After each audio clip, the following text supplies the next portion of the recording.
สวัสดีครับยินดีต้อนรับเข้าสู่ช่องเราวิซีพีนะครับผมโดยวันนี้เรามาอยู่ในเกม7 บาปนะครับผมSeven Deadly Sins แกนคอร์เป็นเกมที่ผมเนี่ยเล่นมานานแล้วนะครับแต่ว่า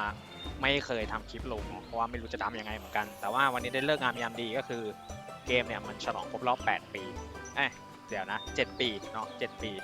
แล้วก็เป็นการมาของมิลดับนะครับก็คือเป็นตัวที่ค่อนข้างเก่งแหละแต่ว่ามันต้องพึ่ง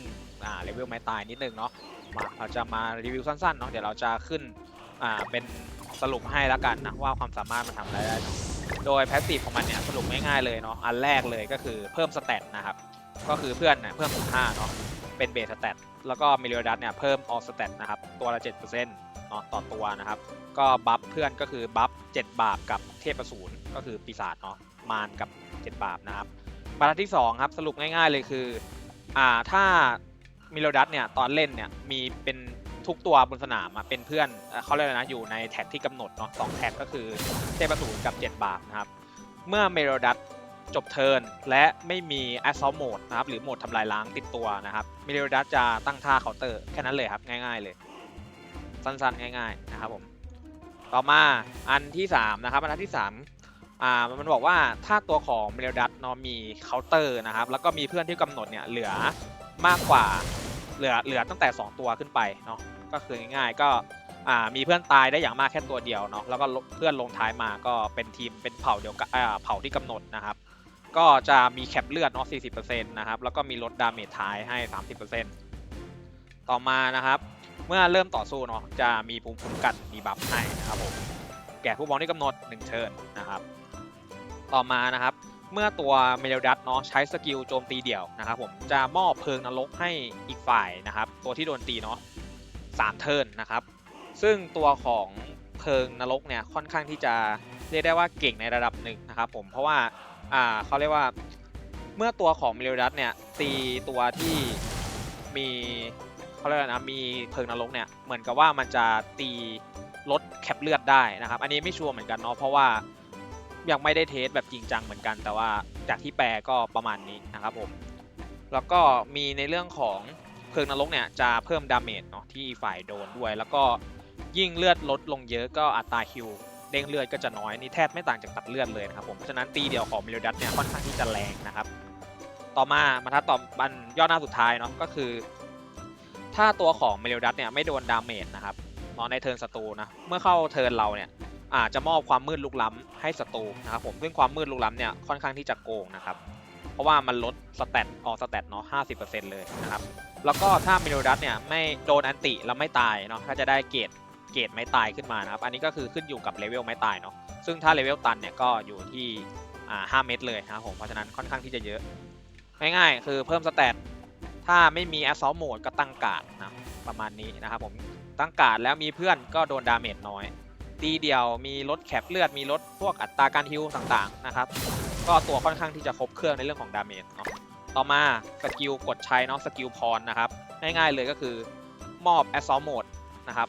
มอบโหมดทำลายล้างก็ได้1เทิร์นนะครับกดได้3 ครั้งขึ้นอยู่กับเลเวลไม้ตายเหมือนกันนะครับผมซึ่ง Assault Mode เนี่ยจะเน้นในเรื่องของการทำดาเมจนะครับก็มีเรื่องของเพิ่มความสามารถด้านการโจมตีดาเมจที่สร้างนะครับแล้วก็ที่สำคัญเลยคือเมลดัสตอนที่มี Assault Mode เนี่ยจะเป็นอมตะก็คือไม่ตายเนาะจนกว่า Assault Mode จะหายไปนะครับผมแล้วก็ถ้ามี Assault Mode หลายรอบก็จะวนอมตะได้หลายรอบนะความโกงของมันอยู่ตรงนี้แหละก็คือตัวมันค่อนข้างที่จะยื้อเกมได้ดีนะครับถ้าวางแผนการใช้งาน Assault Mode ดีๆเนาะต่อมานะครับสกิลเนาะเดี๋ยวเราสกิลเราจะเข้าไปดูตัวอย่างข้างในสกิลข้างในละกันนะครับโดยสกิลแรกเนาะจะเป็นสกิลตีเดี่ยวนะครับผมก็คือทำดาเมจเนาะนี่ครับทำดาเมจ500นะครับแล้วก็ความมืดทำลายล้างซึ่งความมืดทำลายล้างเนี่ยก็คืออัตราคิ3 เท่านะครับดาเมจคิ3 เท่าแล้วก็ตัวที่มีเพลิงนรกเนี่ยจะโดนดาเมจเพิ่ม 70% นะครับเท่ากับว่าใบแรกเนี่ยอาจจะยังไม่แรงมากเนาะแต่ใบที่2เนี่ยจะค่อนข้างแรงนะครับเดี๋ยวเราจะลองเทสดูแล้วกันเนาะว่าถ้าเป็นขั้น3ใบแรกโดยที่มี Assault Mode เนาะดาเมจเท่าไหร่แล้วก็เดี๋ยวเทียบกับครั้งที่2นะครับมาดูใบแรกดูใบแรก4 ล้านนะครับผมตอนนี้เนี่ยอีกฝ่ายมีบัฟความมืดเนาะนะครับนี่มีบัฟความมืดอยู่เนาะเพราะฉะนั้นเราจะ Assault Mode อีกทีนึงเพื่อเพิ่มดาเมจแล้วก็ ควันขั้น3ทีหนึ่งดูว่าดาเมจจะเพิ่มเยอะไหมนะครับเพิ่มมา 200,000 เลยนะครับผมซึ่งถือว่าได้เรื่องอยู่นะครับได้เรื่องต่อมานะครับสกิลที่2นะครับเป็นสกิลตีหมู่เนาะซึ่งตัวของสกิลตีหมู่เนี่ยมันจะมีความสามารถพิเศษเมื่อเราเล่นกับAssault Mode เนาะถ้าอยู่ใน Assault Mode นะครับเวลาใช้สกิลตีหมู่เนี่ยมันจะลบโล่อีกฝ่ายก่อนไม่ว่าจะเป็นโล่ป่ามือหรือโล่ราชาปีศาจนะครับมันจะลบทิ้งก่อนเลยแล้วค่อยตีหมู่นะครับผมเพราะฉะนั้นดาเมจก็เข้าค่อนข้างเยอะซึ่งความสามารถมันเนี่ยก็คือ 390% ตีหมู่นะครับเป็นซุ่มโจมตีมืดมิดเนาะก็คือเพิ่มอัตราเจาะเกาะ3เท่านะครับดาเมจคริ3เท่าแล้วก็สร้างดาเมจเพิ่มเติม 100% จากพลังโจมตีของมิลดัตเองนะครับผมมาสกิลกันที่1 ล้าน 1เนาะเดี๋ยวเราลองกดไอซอฟโหมดดูนะครับ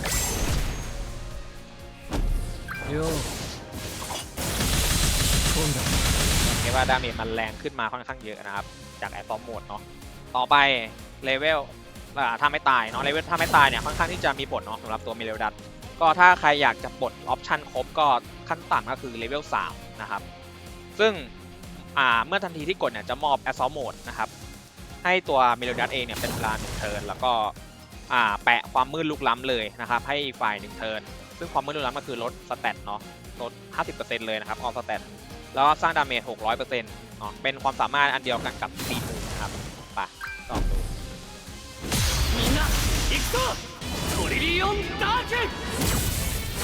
พวกของเบลดัตเนาะถ้าเป็นเลเวล6นะครับก็จะมีคัตซีนพิเศษคัตซีนพิเศษそんなに死にたくねえ俺が殺してやるよดาเมจค่อนข้างแรงนะครับ4 ล้าน 2เนาะก็มันจะมีคัตซีนพิเศษขึ้นมาประมาณนี้นะครับสำหรับไม้ตาย6เนาะถ้าไม้ตาย5เนี่ยจะยังไม่มีนะครับแต่ว่าเพื่อนจะมาช่วยครบทุกคนแล้วก็ถ้าจะไม่ผิดก็น่าจะไม้ตาย3 หรือ 4นี่แหละก็จะมีคนเพิ่มมาเรื่อยๆแต่ว่าถ้าเป็นไม้ตาย1เนี่ยจะมีแค่ประมาณ4 คนถ้าจะไม่ผิดนะครับเพราะฉะนั้นเลเวลไม้ตายก็มีผลกับทั้งสกิลแล้วก็แอนิเมชันนะครับตัวนี้ค่อนข้างที่จะเกมค่อนข้างห่วยนะครับผมไปเราอย่ารอช้าเดี๋ยวเราไปลองเทสกันใน PVP กันเลยนะขออนุญาตตัดไปตอน PVP ครับผมมาฮะเราก็อยู่ในหน้า PVP เนาะโหมดสามัญนะครับปิดของเนาะตัวทีมที่เราใช้ก็จะไปเป็นทีม7 บาปนะครับทีมนี้เลยเนาะเรลดัตเนี่ยค่อนข้างที่จะมีปัญหานะครับถ้าเราเจอกับทีมที่มีเรลดัตด้วยกันเราก็โดนเปิดก่อนเนาะเพราะฉะนั้นเราใส่ทามิโอไปกันหนาวนะครับกันเหนียวไว้ไม่รู้ว่าเจอบ้านตัวไหมเนาะเพราะว่าช่วงนี้ก็กดช่วงประมาณ5 ทุ่มกว่านะครับก็เป็นช่วงที่คนญี่ปุ่นหรือต่างชาติเนี่ยเขาก็ค่อนข้างที่จะเล่นกันเยอะเราได้เปิดก่อนเฉือนชนะนิดเดียวพลังบ้านเขาใส่ทามิโอเหมือนกันนะครับเราใส่เหมือนกันเพราะฉะนั้นเราเล็งตัวอื่นก่อนเลยนะครับผมเรากดลงไปตีหมู่ไปนะครับแล้วก็ฟันไปแล้วก็ป่ายิง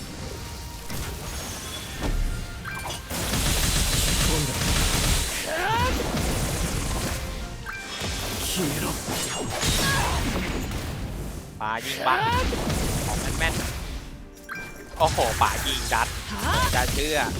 โอ้มีตั้งเยอะตั้งแยะ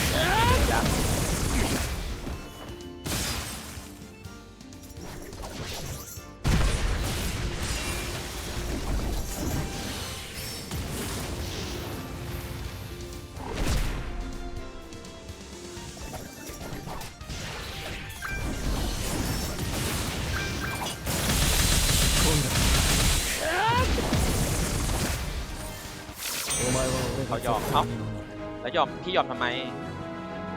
ป่าผมอุตส่าห์ตีพลาดนะครับก็ประมาณนี้เนาะเรากดAssault Mode เพื่อหลบการสวนนะครับ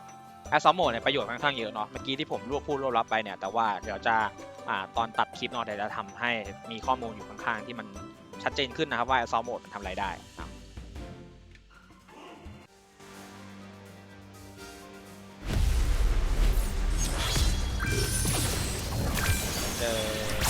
พูดนะครับเมตาทีมพูดเป็นคิงเนาะเราไม่ต้องกลัวนะครับถ้าเป็นคิงแล้วก็แอสซอลโหมดลงไปเหมือนเดิมนะครับแล้วก็ตีเดี่ยวไปแล้วก็ป๋ายิงไป แล้วก็ตีหมู่ไปก็ได้นะครับ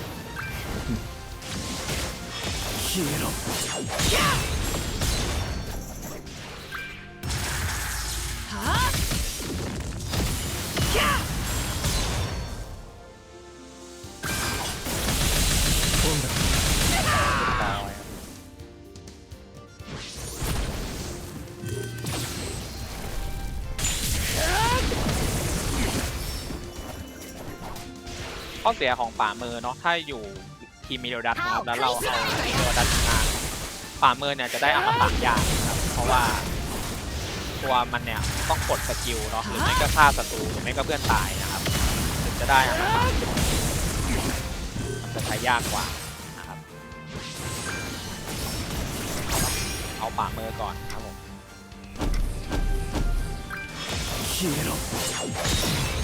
หนามากโลก逃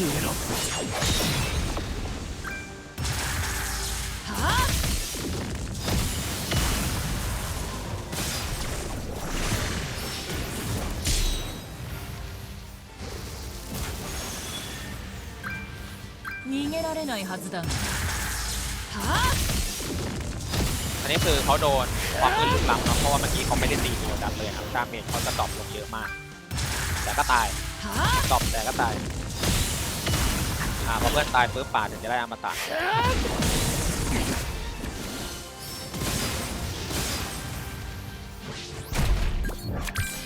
ี่ป่าเราได้อมตะแล้วครับเราก็ไม่มีสกิลเดี่ยวป่าเลยไม่ตายเราต้องปลดอมตะป่าเนาะเราก็ตีหมู่ไปก่อนนะครับแล้วก็เดี่ยวป่าแล้วก็หมู่ป่าไปみんな行くぞトリリオンダークファイナルドミネンスだ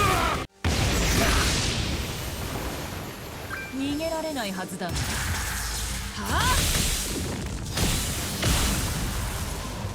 さて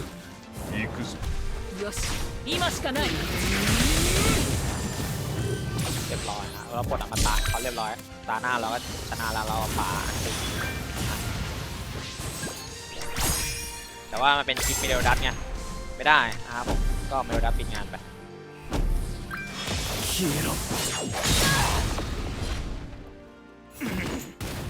ประมาณนี้เนาะวิธีการเล่น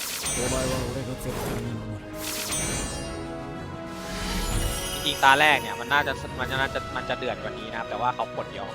ทั้งที่แบบบอทเราพลาดนะเดี๋ยวเราจะไปลองเปิดของนะครับเมื่อกี้เป็นปิดของเนาะเราจะลองเปิดของกันเปิดของนี่คือน่าจะเจอตึงๆเยอะๆน่าจะเยอะพอสมควรนะครับผมเพราะฉะนั้นต้องระวังให้ดีเดี๋ยวเราขอเปลี่ยนตัวห้อยแป๊บหนึ่งครับเร่ง CP อีกนิดนึงจริงๆอันนี้เนี่ยเราน่าจะเปลี่ยนออกมาเอลมาห้อยได้เนาะประมาณนี้นะครับไปสัก2 ตาไม่รู้ว่าจะโดนตบหรือตบเขานะมาลุ้นกันตัวของเมเดลดัตเนี่ยมันเอาไว้เล่นได้ทั้ง2 ทีมเนาะแต่ว่าทีมเทพอสูรเนี่ยมันต้องรอตัวใหม่นะครับเพราะว่าตัวเก่านี่มันค่อนข้างจะเก่าแล้วเก่าของฟิวเราเจอเมเดลดัตด้วยกันมาดูกันว่าเราจะชนะเขาได้ไหม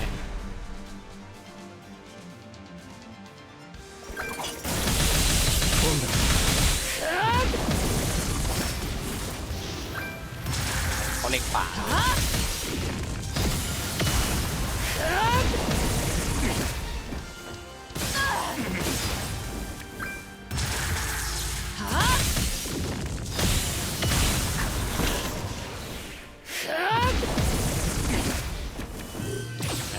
การที่เปิดหลังเนี่ยมันเสียเปรียบเยอะมากนะครับ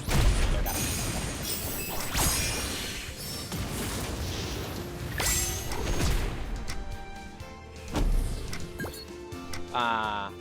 เราเล็งป่าก่อนเลย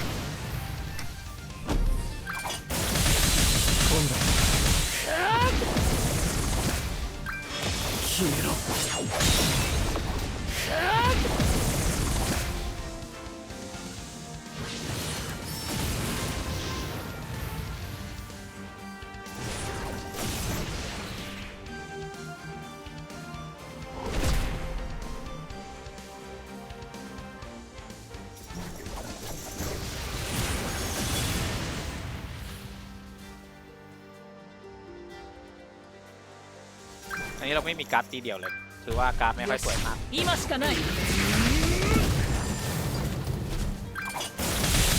今度します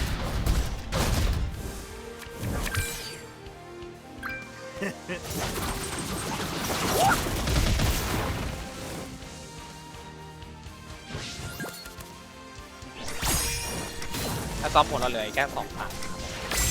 เราต้องเก็บป่าให้ได้เนาะเก็บป่าได้แล้วเราน่าจะเล่นง่ายขึ้นในระดับหนึ่งคิดว่านะครับ 消えろ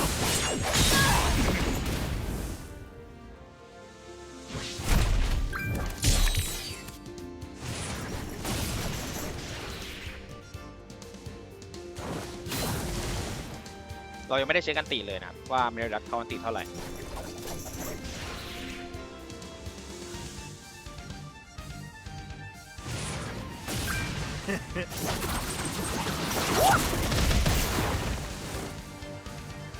最高だぜ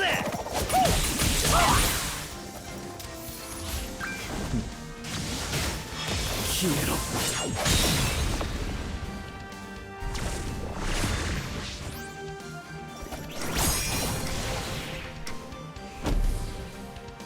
みんな行くぞトリリオンダークファイナルプロミネンスだ เราโดนลดดาเมจค่อนข้างเยอะนะครับเยอะมาก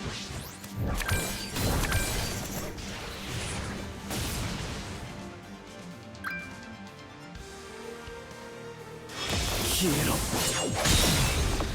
เพราะว่าเราโดนดีบัฟ 最高だぜ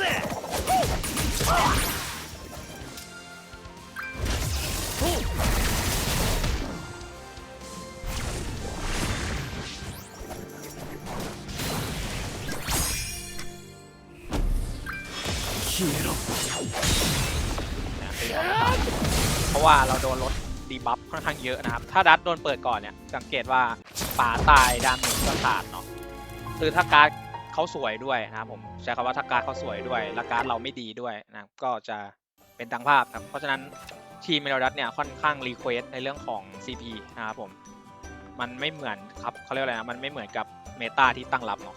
ต้องรอดูว่าถ้าเล่นกับเทพสูตรเนี่ยแล้วทีมมันจะอึดขึ้นไหมนะครับผมเนี่ยเขาก็เปิดก่อน อันนี้เป็นทีมลันลอสเนาะคือทีมเก่าแล้วเราดูว่าเราจะสู้ทีมเก่าได้ไหมหรือจะแพ้แม้กระทั่งทีมเก่านะครับผมคือตัวมันเก่งแต่ว่านั่นแหละมันเขาเรียกว่าอะไรอ่ะมันเน้น CP มากเกินไปนะครับไม้ตายก็เน้นเป็นตัวที่ค่อนข้างต้องรวยพอสมควรนะครับไม่ว่าจะรวยโชคหรือว่ารวยเงินต้องพอสมควร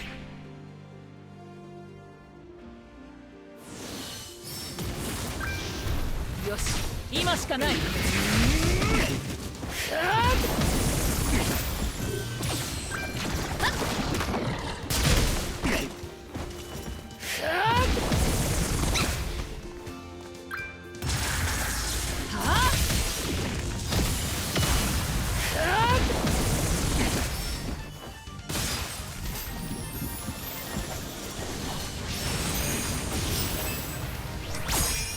เราเปิดแอดซอมโหมดดิเราไม่น่าเปิดแอดซอมโหมดเนอะเขาเรียกว่าอะไรเราน่าจะเอาตั้งค่านะครับ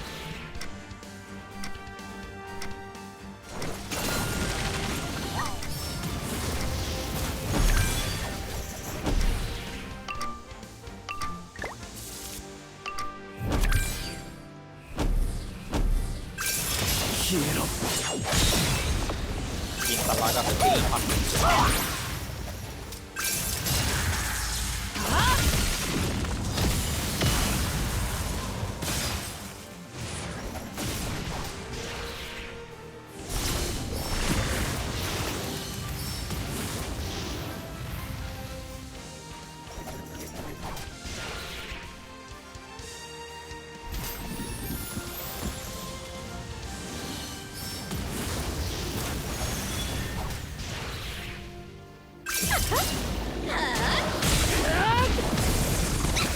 เขาเติมแป้งนะครับ 倒れて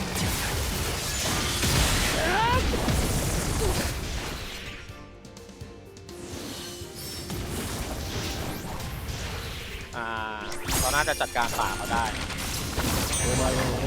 เขารู้แล้วว่าเราจะเล็งป่าเขานะครับก็ประมาณนี้เนาะสำหรับตัวละครเบลดักนะครับผมก็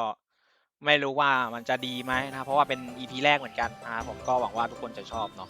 ครับก็ถ้าชอบแล้วก็รีเควสคุยกันได้นะครับใครเล่นเกมนี้เนาะไว้เจอกันคลิปหน้าครับผมคลิปนี้ลาไปก่อนครับสวัสดีครับ